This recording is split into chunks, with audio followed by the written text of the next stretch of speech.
अगर 1 मिनट के लिए एक बहुत ही रिमोट गांव के दृश्य पर गौर किया जाए, एक ऐसी जगह जहां एक पावरफुल सरकारी ऑफिसर किसी गरीब और मार्जिनलाइज्ड इंसान के खिलाफ हुए अन्याय को बिल्कुल नजरअंदाज कर देता है। हाँ, और उस अफसर को लगता है कि उसका कोई कुछ नहीं बिगाड़ सकता।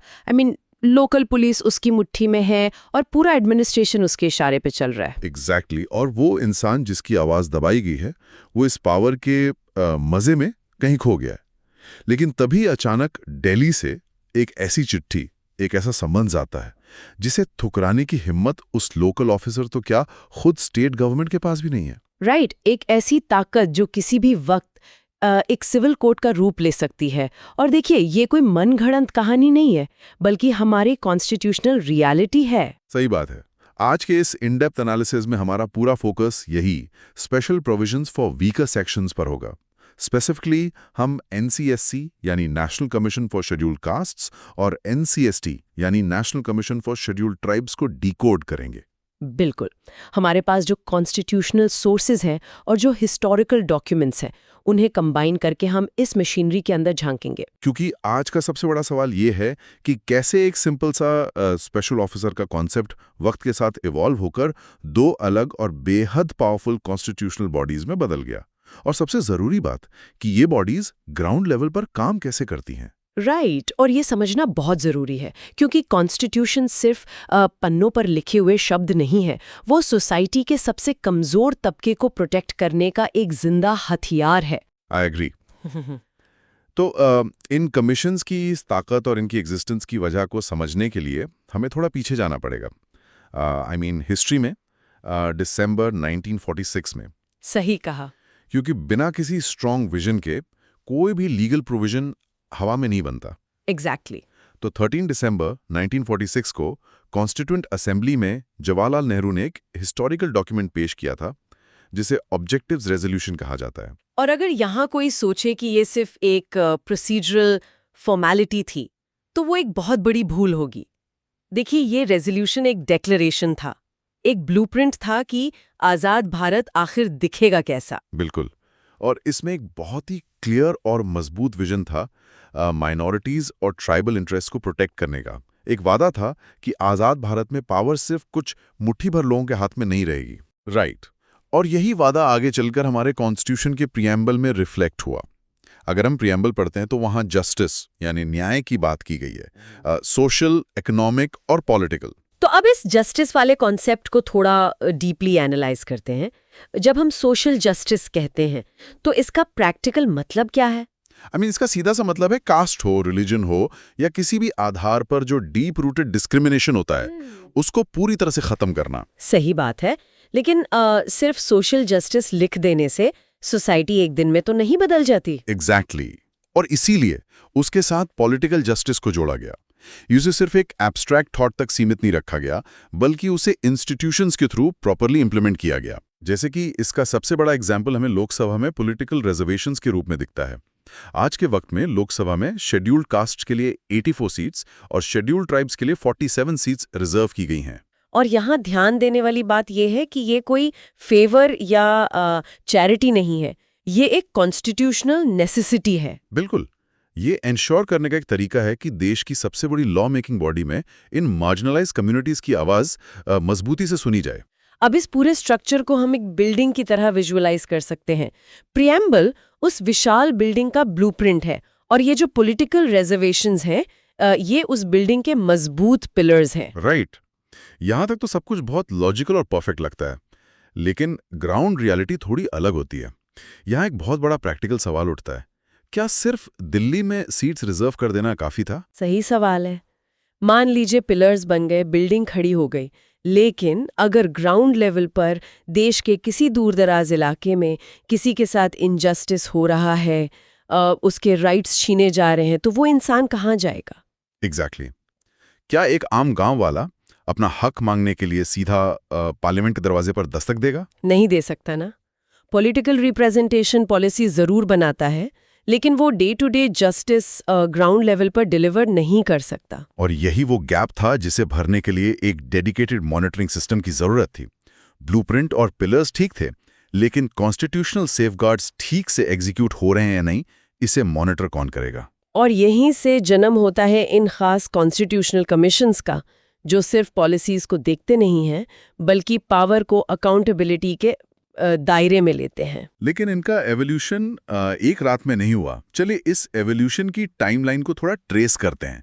जब कॉन्स्टिट्यूशन इनिशियली लागू हुआ था तब ये मशीनरी ऐसी बिल्कुल नहीं थी जैसी आज दिखती है। हाँ, शुरुआत में आर्टिकल 338 के तहत एससीज और एसटीज दोनों के कॉन्स्टिट्यूशनल सेफगार्ड्स को मॉनिटर करने के लिए सिर्फ एक पोस्ट क्रिएट की गई थी, जिसे स्पेशल ऑफिसर कहा जाता था। एक स्पेशल ऑफिसर सुनने में ही कितना लिमिटेड लगता है ना? बहुत लिमिटेड। अब इसको प्रैक्टिकली सोचिए, इंडिया जो अपनी ज्योग्राफी और डेमोग्राफी दोनों में एक सब कॉन्टिनेंट जैसा है, कश्मीर से कन्याकुमारी तक और गुजरात से अरुणाचल तक इतनी भारी डाइवर्सिटी है और इतनी कॉम्प्लेक्स सोशल प्रॉब्लम्स भी हैं। ऐसे देश में एक सिंगल ऑफिसर एससी और एसटी दोनों कम्युनिटीज के हजारों लाखों इश्यूज को इफेक्टिवली कैसे इन्वेस्टिगेट कर सकता था? वो स्ट्रक्चरली और प्रैक्टिकली दोनों तरह से नामुमकिन था। वक्त के साथ सोसाइटी इवॉल्व हुई, कॉम्प्लेक्सिटीज बढ़ी और चैलेंजेस और भी मैसिव होते गए। तो ये क्लियर हो गया कि इस सिंगल ऑफिसर के पास ना तो रिसोर्सेज हैं, ना मैन पावर और ना ही वो इंस्टीट्यूशनल ताकत जो वायलेशंस को हैंडल कर सके। बिल्कुल। इसी रियलाइजेशन के चलते 1990 में एक टर्निंग पॉइंट आता है जिसे हम 65th अमेंडमेंट एक्ट कहते हैं। हाँ, इस अमेंडमेंट ने एक बहुत बड़ा पैराडाइम शिफ्ट लाया। उस अकेले स्पेशल ऑफिसर को हटाकर एक multi member national commission for एससीज एंड एसटीज एस्टैब्लिश किया गया। राइट। अब एक अकेले व्यक्ति की जगह पूरी एक टीम थी, एक इंस्टीट्यूशनल बॉडी थी। लेकिन कॉन्स्टिट्यूशनल मशीनरी यहां भी नहीं रुकी। वही मैं सोच रहा था, क्योंकि 1990 में जॉइंट कमीशन तो बन गया, लेकिन जल्द ही एक और फंडामेंटल प्रॉब्लम सामने आई, और वो प्रॉब्लम इन कम्युनिटीज की आइडेंटिटी और उनके यूनिक स्ट्रगल से जुड़ी थी। इसे थोड़ा डीपली एग्जामिन करते हैं, क्योंकि ये पॉइंट अक्सर लोग मिस कर जाते हैं। I mean, एक जॉइंट कमीशन आखिर फेल क्यों हो रहा था? उसके लिए हमें एससी और एसटी कम्युनिटीज के कोर इश्यूज के नेचर को डिफरेंशिएट करना पड़ेगा। मैं बताती हूँ। अगर हम कास्ट बेस्ड इश्यूज को देखें तो वो ज्यादातर सोशल इंटीग्रेशन में आने वाली रुकावटों से जुड़े हैं, जैसे अनटचेबिलिटी हो गया, सोशल डिस्क्रिमिनेशन या प्रोफेशनल स्पेसेस में इक्वल एक्सेस ना मिलना। राइट, मतलब बेसिकली बेसिक ह्यूमन डिग्निटी को डिनाई किया जाना। क्योंकि एससी कम्युनिटीज में सोसाइटी के बीच ही रहती हैं, लेकिन हिस्टोरिकली उन्हें इक्वल स्टेटस से डिप्राइव किया गया। एग्जैक्टली। वहीं दूसरी तरफ जब हम ट्राइबल कम्युनिटीज यानी एसटीज के इश्यूज देखते हैं तो उनका नेचर बिल्कुल फंडामेंटली अलग होता है। उनके इश्यूज ज्योग्राफिकल और कल्चरल आइसोलेशन से आते हैं ना? हाँ, उनकी लड़ाई मोस्टली जल, जंगल और जमीन की लड़ाई होती है। उनके फॉरेस्ट राइट्स को प्रोटेक्ट करना, बड़े डैम्स या माइनिंग प्रोजेक्ट्स की वजह से होने वाले डिस्प्लेसमेंट को रोकना, और उनकी यूनिक कल्चरल आइडेंटिटी और भाषा को बचाना, उन्हें फोर्स्ड एसिमिलेशन से रोकना, ये वाकई बिल्कुल अलग तरह की बैटल्स हैं। बिल्कुल। सोचिए, एक दलित स्टूडेंट जिसे यूनिवर्सिटी में डिस्क्रिमिनेशन फेस करना पड़ रहा है, और एक ट्राइबल परिवार जिसे किसी डेवलपमेंट प्रोजेक्ट के नाम पर जंगल से बेदखल किया जा रहा है। इन दोनों की प्रॉब्लम्स को सॉल्व करने के लिए एक ही अप्रोच काम नहीं आ सकती। अलग एक्सपर्टीज और सेंसिटिविटी की जरूरत होती है। और इसी वजह से उन्हें एक ही एडमिनिस्ट्रेटिव लेंस से देखना कभी पूरा न्याय नहीं दे सकता था। इसीलिए 2003 में 89th अमेंडमेंट एक्ट लाया गया। हाँ, जिसने कॉन्स्टिट्यूशन में एक और मॉन्यूमेंटल बदलाव लाया। उस जॉइंट कमीशन को दो हिस्सों में स्प्लिट कर दिया गया। National commission for scheduled castes, जिसे आर्टिकल 338 में रखा गया, और national commission for scheduled tribes, जिसे नया आर्टिकल 338A बनाकर एस्टैब्लिश किया गया। और ये कोई सिर्फ एडमिनिस्ट्रेटिव कन्वीनियंस नहीं थी, बल्कि इस डीप रियलाइजेशन का नतीजा था कि हर मार्जिनलाइज्ड ग्रुप का स्ट्रगल अलग होता है। सही बात है। तो अब पिक्चर क्लियर है कि हमारे पास दो हाईली स्पेशलाइज्ड कमीशंस हैं, लेकिन यहाँ एक पब्लिक परसेप्शन का इशू आता है। कैसा परसेप्शन? आमतौर पे लोगों को लगता है कि ये सरकारी कमीशंस बस नाम के होते हैं, एक एनजीओ टाइप की बॉडी जो सिर्फ बड़े बड़े सेमिनार करती है या लेटर्स बेचती है। हाँ, लोगों को लगता है कि ये सिर्फ एडवाइजरी बॉडीज हैं जो पेपर पर एडवाइसेस देती रहती हैं, जिनकी कोई खास वैल्यू नहीं होती। पर ये एक बहुत बड़ा मिसकंसेप्शन है। ये कोई आम स्टैट्यूटरी कमिटीज नहीं है, ये कॉन्स्टिट्यूशनल बॉडीज हैं। इनकी पावर डायरेक्टली देश के सबसे सुप्रीम डॉक्यूमेंट से आती है। तो इसका मतलब ये है कि इन कमीशंस का काम सिर्फ दूर बैठकर सेफगार्ड्स को मॉनिटर करना नहीं है। जब बात जस्टिस इंश्योर करने की आती है तो इनका रूप बिल्कुल बदल जाता है। एग्जैक्टली जब ये किसी स्पेसिफिक कंप्लेंट की इंक्वायरी करते हैं ना, जैसे मान लीजिए किसी कम्युनिटी के खिलाफ कोई एट्रॉसिटी हुई है, तो उस इंक्वायरी के दौरान इन कमीशंस के पास एक सिविल कोर्ट की पावर्स आ जाती हैं। वेट, सिविल कोर्ट की पावर्स? अब इस पॉइंट पर थोड़ा रुककर इस कंसेप्ट को अनपैक करते हैं। इसका ग्राउंड पर आखिर क्या मतलब होता है? इससे ऐसे समझिए कि हम आम तौर पर अकाउंटेबिलिटी मैकेनिज्म्स को सीसीटीवी कैमरास की तरह सोचते हैं। वो सब देखते हैं, रिकॉर्ड करते हैं और रिपोर्ट करते हैं, लेकिन एक्शन खुद नहीं ले सकते। सिर्फ दूसरों को बताते हैं कि गलत हो रहा है। सही। लेकिन सिविल कोर्ट की पावर मिलने के बाद ये एनसीएससी और एनसीएसटी सिर्फ सीसीटीवी कैमरास नहीं रह जाते। ये ऐसे वॉचडॉग्स हैं जिनके पास सच में काटने वाले दांत हैं। वाओ, मतलब ये वॉचडॉग सिर्फ भौंकता नहीं है बल्कि ट्रेसपासर को लीगली पकड़कर लॉ के दरवाजे पर खड़ा कर देता है। बिल्कुल। चलिए इन सिविल कोर्ट पावर्स को एक एक करके थोड़ा ब्रेक डाउन करते हैं। सबसे पहली पावर है समनिंग की। समनिंग यानी बुलाना? हाँ, इन कमीशंस के पास पावर है कि ये देश के किसी भी हिस्से से किसी भी व्यक्ति को समन कर सकते हैं, और ये कोई पोलाइट इनविटेशन नहीं होता। मतलब चाहे वो डीजीपी हो या डिस्ट्रिक्ट का डीएम हो, उन्हें आना ही पड़ेगा। आना ही पड़ेगा। अगर कमीशन ने समन भेज दिया तो वो अफसर ये नहीं कह सकता कि मैं बहुत बिजी हूं, मैं अपने जूनियर को भेज देता हूं। उन्हें फिजिकली वहां प्रेजेंट होना होगा और सवालों का जवाब देना होगा। ये तो वाकई बहुत पावरफुल है। और दूसरी पावर क्या है? दूसरी पावर है discovery and production of any document. हम सब जानते हैं कि गवर्नमेंट ब्यूरोक्रेसी आम तौर पर फाइल्स और सीक्रेसी पर चलती है। हाँ, अक्सर जब लोअर लेवल पर कुछ गलत होता है तो एडमिनिस्ट्रेशन फाइल्स को दबा देता है ताकि सबूत ना मिले। लेकिन एनसीएससी और एनसीएसटी लीगली कंपेल कर सकते हैं कि कोई भी फाइल या डॉक्यूमेंट उन्हें सौंपा जाए। गवर्नमेंट किसी भी एविडेंस को क्लासिफाई करके उनसे छुपा नहीं सकती। ब्यूरोक्रेटिक सीक्रेसी यहाँ काम नहीं आती। ये सीधा सिस्टम को ट्रांसपेरेंट बनने पर मजबूर कर देता है। जी। और तीसरी पावर क्या है? हमें नहीं दी जाती। मतलब वो ऑन द रिकॉर्ड होती है। वो एक स्वॉन टेस्टिमनी होती है। हाँ। अगर कोई सरकारी अफसर वहाँ झूठ बोलता है या फैक्ट्स छुपाता है तो उस पर पर्जरी यानी झूठी गवाही का मुकदमा चल सकता है। ये पावर्स प्रैक्टिकली गवर्नमेंट मशीनरी को सीधा चेक में रखती हैं। ये दिखावे के शेर बिल्कुल नहीं है। इनके पास लीगली बाइट करने की फुल कैपेसिटी है। बिल्कुल। लेकिन यहाँ एक बहुत लॉजिकल डाउट लोगों के दिमाग में आता है कि ठीक है, इंक्वायरी हो गई, समन्स भेज दिए, रिपोर्ट्स बन गई, पर आगे क्या? सही पॉइंट है। हिस्ट्री में ऐसी कई इंक्वायरी कमीशंस बनी हैं जो सालों इन्वेस्टिगेट करती हैं और उनकी मोटी मोटी रिपोर्ट्स अलमारी में धूल खाती रहती हैं। क्या इन कमीशंस के साथ भी वैसा ही होता है? और यही कॉन्स्टिट्यूशन मेकर्स की असली ब्रिलियंस नजर आती है।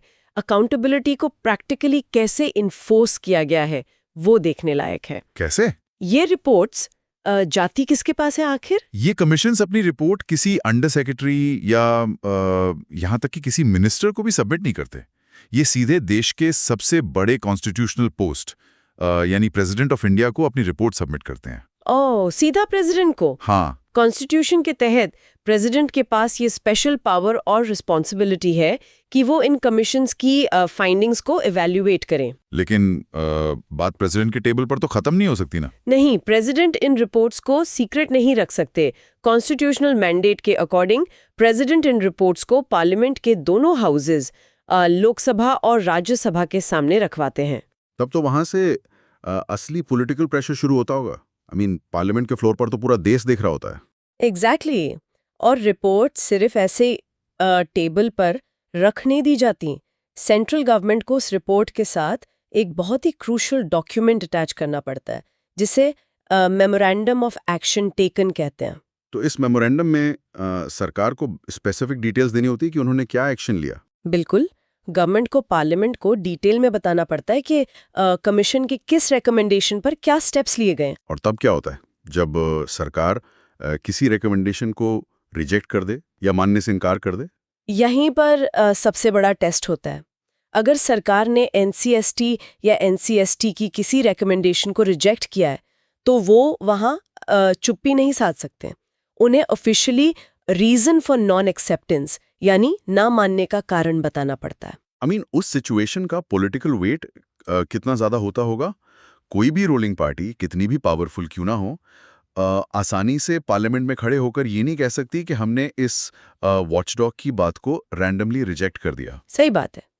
जैसे ही वो मेमोरेंडम सामने आता है, ऑपोजिशन वहाँ मौजूद होती है, मीडिया देख रही होती है, और देश की जनता, स्पेशल रूप से वो मार्जिनलाइज्ड कम्युनिटीज वहाँ देख रही होती हैं। एक मिनिस्टर के लिए पूरे ओपन हाउस में ये जस्टिफाई करना बेहद मुश्किल होता होगा कि उन्होंने रिकमेंडेशन को इग्नोर क्यों किया। ये मैकेनिज्म एक डायरेक्ट इंस्टीट्यूशनल प्रेशर बनाता है। बिल्कुल, और ये इंश्योर करता है कि रिपोर्ट सिर्फ फाइल ना बनकर रह जाएं, बल्कि एक्शन डिलीवर करें।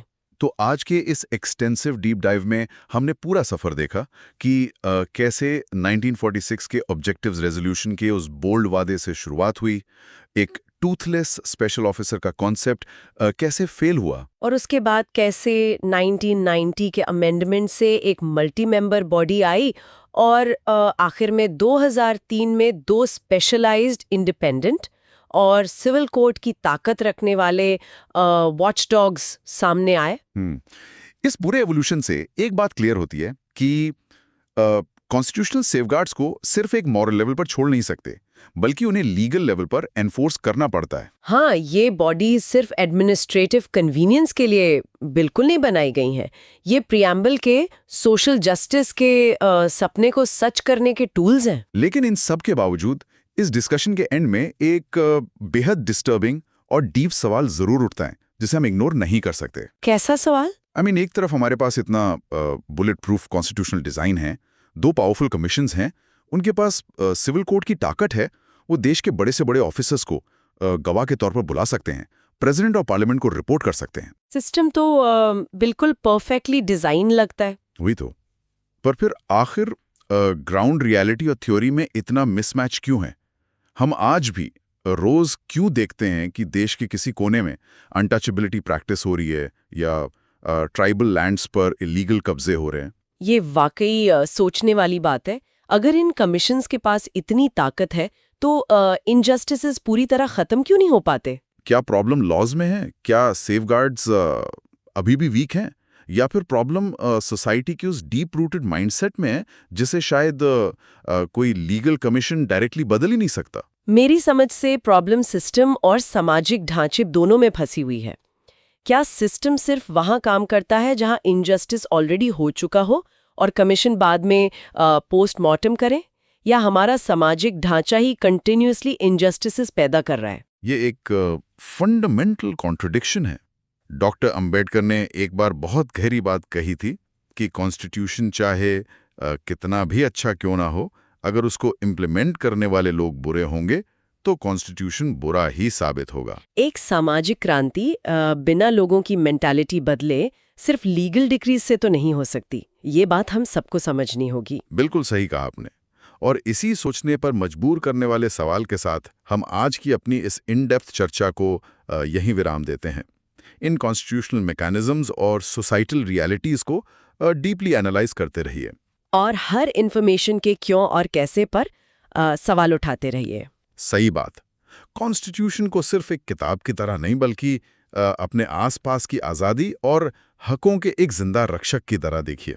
एक ऐसा हथियार जो सिस्टम की मुट्ठी में नहीं, बल्कि समाज के सबसे कमज़ोर इंसान की आवाज़ में बसना चाहिए। नई चीज़ें सीखते रहिए और हम आपसे जल्दी ही मिलेंगे।